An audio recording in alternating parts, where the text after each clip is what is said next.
Good evening. This is Colonel Galvano, and I wanted to deliver a personal message to each of you. I've been listening and following the recent events following Mr. Floyd's death very closely.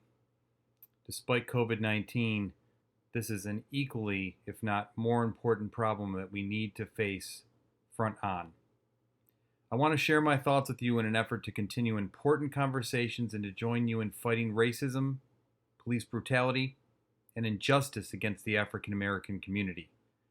I consider these recent events, which continue to be occurring, deeply disturbing and simply unacceptable. I've always thought that I have a good understanding about racism from my 22 years in the military, my years playing sports, to my close friends, all races, all over the world, my own family members, which includes my youngest adopted cousin, now 3 months old. I've served with pride under an African American president, my current boss, Dean Albert Reese, African American, as well as my division chief at the R. Adams College Shock Trauma Center. I've had numerous African American mentors, including a man who literally walked me through my first anesthesia case in residency. Both my daughters, high-risk premature infants, were delivered by two expert African American obstetricians. And now I'm proud to say that all of us will soon serve under one of my heroes, General C.Q. Brown, one of the most accomplished fighter pilots and leaders in our generation. You've heard his speech. If you haven't listened to it, please listen to it. I will include the link in this posting.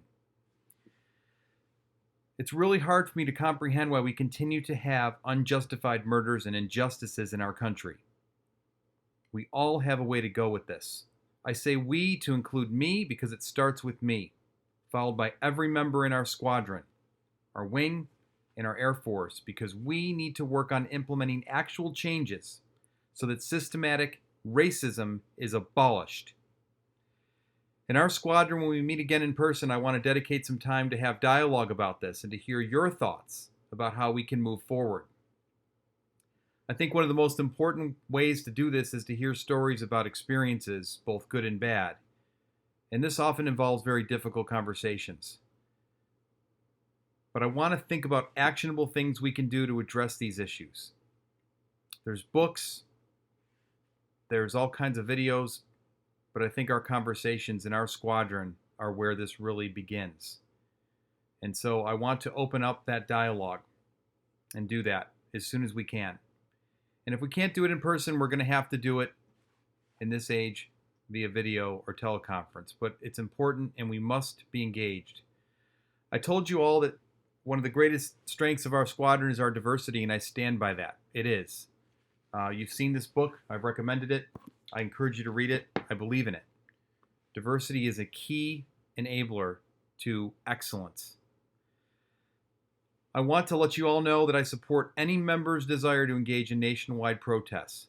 And I simply ask that you stay safe, maintain your physical distancing as best you can, and observe all the other precautions given the constraints of COVID-19. I've had the task of seeing the worst of the worst with this disease, and I don't want any of you to succumb to that. But by no means am I not encouraging you to engage in protests. I'm with you. We're all with you. It's up to each of us to be the change we want to be. I said it during the day that I was inducted as your commander, and I mean it.